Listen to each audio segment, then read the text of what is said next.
Yay aylarında günəşin isti şüaları bir çoxları üçün istirahət və enerji mənbəyi olsa da, həkimlər xəbərdarlıq edir ki, günəş altında uzun müddət qalmaq dəri sağlamlığı üçün ciddi risklər yarada bilər. Bəs ultrabənövşəyi şüalar dərimizə necə təsir edir və ondan necə qorunmalıyıq? Mövzu ilə bağlı dermatoloq həkim Xədicə Qazıyeva ilə həmsöhbət olduq. Günəş şüaları, ultrabənövşəyi şüalar dəriyə təsir etdikdə bir sıra patoloji bir proseslərə gətirə bilər.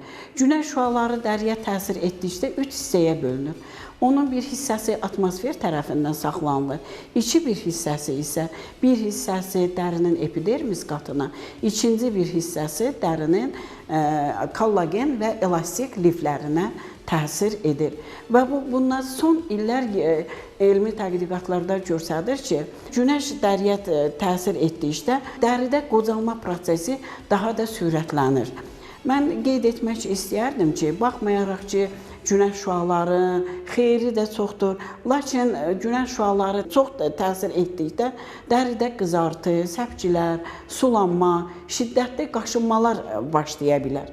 Bununla bərabər günəş şüaları dəriyə təsir etdikdə bəzi dəridə gedən virus xəstəlikləri bu prosesi daha da sürətləndirir.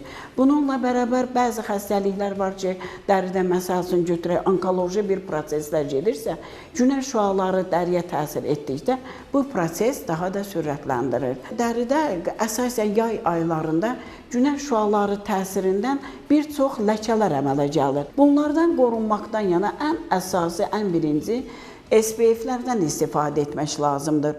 30 və yuxarı 50, 70 SPF-lər vardır, bunlardan istifadə olunur. SPF-ləri istifadə etməkdən qabaq, məsəl üçün, çölə çıxacaqlarsa, bir yarım saat qabaq vitamin C-də vurub, ondan sonra bir yarım saat ondan sonra SPF-lərdən istifadə etmək olar. Bu SPF-lər 2-3 saat ərzində bunları qoruyur. Əgər ondan artıq bunlar çöldədirsə, bu SPF-lərdən təkrar istifadə etmək olar. Əgər bəzi insanlarda dəridə, məsəl üçün, tərləmə prosesi çox gedirsə və yaxud da çimənlikdədirsə, bu kremləri hər 2 saatdan bir istifadə etmək lazımdır.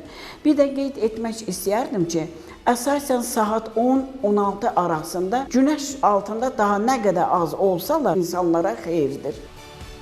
Dermatoloq qeyd etdi ki, sağlam və gənc dəriyə sahib olmağın əsas şərtlərindən biri günəş şüalarından düzgün qorunmaqdır. Unutmayaq ki, dərimizin bugün aldığı zərər illər sonra özünü göstərə bilər.